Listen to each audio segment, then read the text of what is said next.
हरे कृष्णा, राधे राधे। श्री बांके बिहारी जी के चमत्कार श्रृंखला 8वीं। आज का प्रसंग है नटखट बिहारी जी। वृंदावन में एक वैश्य आश्रम है। उसमें एक संत रहा करते थे। उनका नाम था कल्याण जी। कल्याण जी श्री बिहारी जी महाराज के परम भक्त थे। उनके संपर्क में जो भी व्यक्ति आता था उसे भी वे श्री बांके बिहारी जी महाराज के चरण आश्रित होने को प्रेरित करते। संतों का तो स्वभाव ही ऐसा होता है जैसे वृक्षों का स्वभाव। अपनी प्रिय से प्रिय वस्तु को भी लोक के कल्याण से जोड़ देना उनका सहज संस्कार होता है। कल्याण जी को बिहारी जी से अधिक और कौन प्रिय था? कोई भी नहीं। अतः जो भी उनके पास ज्ञान के उपदेश की कामना से भटकता हुआ पहुंचा, उसे उन्होंने श्री बांके बिहारी जी महाराज की सेवा में लग जाने का उपदेश देकर भटकने से उबार लिया। बात सन 1962 की है। श्री कल्याण जी के पास सेठ मनोहर दास नाम के एक मारवाड़ी मिलने के लिए पहुँचे। मनोहर दास के नाम के आगे सेठ शब्द भले ही लग रहा था, किंतु उनकी हालत कुछ अधिक ठीक नहीं थी।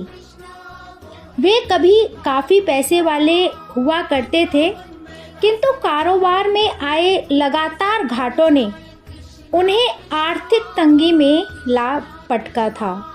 उन्होंने अनेक व्यवसाय शुरू किए, किंतु कोई भी ठीक ढंग से जमा नहीं। घर की पूंजी धीरे धीरे छिन गई। मनोहर दास के किसी मित्र ने वृंदावन में संत कल्याण जी के होने की बात उन्हें बताई और कहा कि यदि वह कल्याण जी का आशीर्वाद प्राप्त कर ले तो निश्चित ही उनके दिन फिर सकते हैं। मनोहर दास इसी उद्देश्य से वृंदावन आए थे। वैश्य आश्रम ढूंढने में उन्हें विशेष परेशानी नहीं हुई। भेंट होने पर उन्होंने कल्याण जी के चरणों में माथा टिकाकर अपनी पूरी व्यथा कथा उन्हें कह सुनाई। कल्याण जी ने ढांढस बांधते हुए कहा, देख भैया, मैं कछु सिद्धि नाय जानू। हाँ, सांझ को तोए बिहारी जी सो मिलाए दूंगो। फिर अपनी बात तू बिनते कह दियो, वो जो चाहेंगे सो करेंगे। शाम को कल्याण जी मनोहर दास को संग लेकर श्री बिहारी जी महाराज के मंदिर पहुँचे। मनोहर दास ने दर्शन किए। कल्याण जी भी काफ़ी समय तक अपलक दर्शन करते रहे। दर्शन करने के बाद उन्होंने मनोहर दास से कहा, भैया, जो कहनो है सुननो है सो तू याते कह ले, यही सबको दाता है। और हाँ देख, याको कबू भूलियो मत। बस याही को ध्यान और याही की सेवा, यही तेरो व्रत होनो चाहिए। मनोहर दास ने बाबा की बात गांठ बांध ली और 1-2 दिन रहकर अपने परिजनों के समीप लौट गए। श्री बांके बिहारी जी महाराज की कृपा से उनके दिन फिरे और वह सब प्रकार से संपन्न हो गए। तभी तो सेठ मनोहर दास प्रतिवर्ष वृंदावन आते और श्री बांके बिहारी जी महाराज को कभी पोशाक धारण करवाते तो कभी उनके लिए फूल बंगला सजवाते। श्री बांके बिहारी जी के भोग के लिए उत्तम रसोई तो हमेशा ही उनकी ओर से तैयार होती थी। ऐसा अनेक वर्षों तक चलता रहा। एक साल वे पुत्र की अस्वस्थता के कारण वृंदावन नहीं आ सके।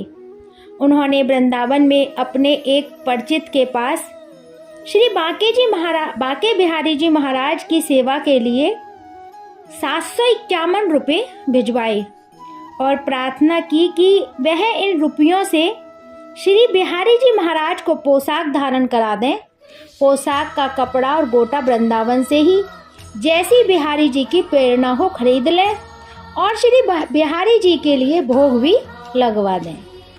सेठ मनोहर दास के मित्र ने अत्यंत मनोयोग पूर्वक श्री बिहारी जी महाराज की पोशाक के लिए कपड़ा और गोटा बाजार से खरीद और गली में ही ललता प्रसाद चौहान दर्जी की दुकान पर पोशाक सिलने के लिए दे दी।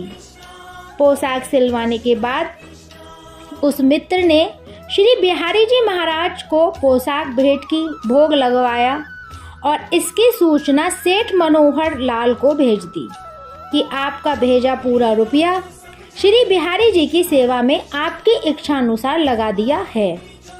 यह ठीक था कि मनोहर दास का पूरा पैसा श्री बिहारी जी की सेवा में उनके मित्र ने लगा दिया था, किंतु इस सारे काम में करीब 1000 रुपये खर्च हुए थे। 249 रुपये मित्र ने अपने पास से सेवा में लगा दिए।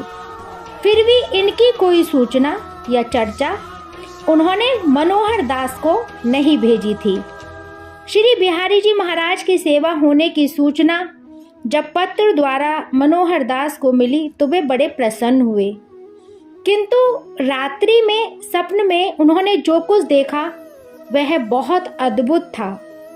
सेठ मनोहर दास ने स्वप्न में श्री बिहारी जी महाराज के दर्शन किए।